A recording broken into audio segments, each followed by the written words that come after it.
Desculpa, estou um pouco atrasado, mas espero que ainda dê tempo de dizer que andei errado e eu entendo.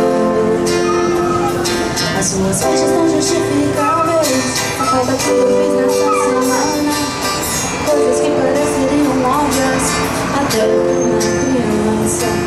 Como eu andei quando você me procurou, será que eu sei que você é mesmo tudo aquilo que me falta?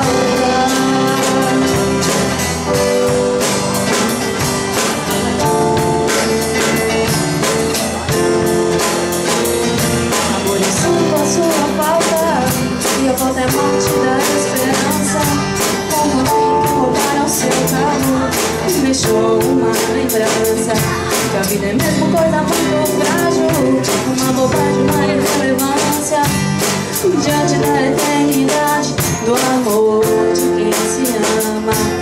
Por onde andei quando você me procurava, e o que eu te dei foi muito pouco ou quase nada.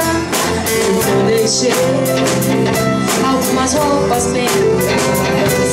Será que eu sei que você é mesmo tudo aquilo que me falta?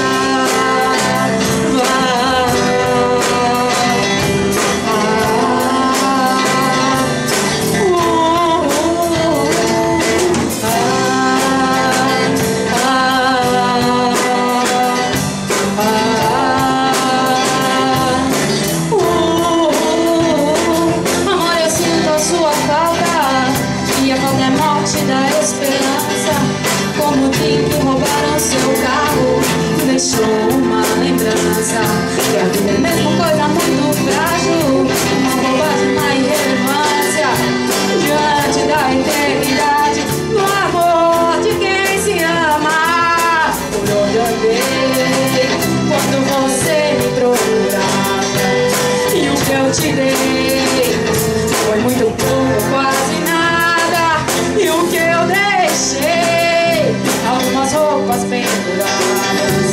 Será que eu sei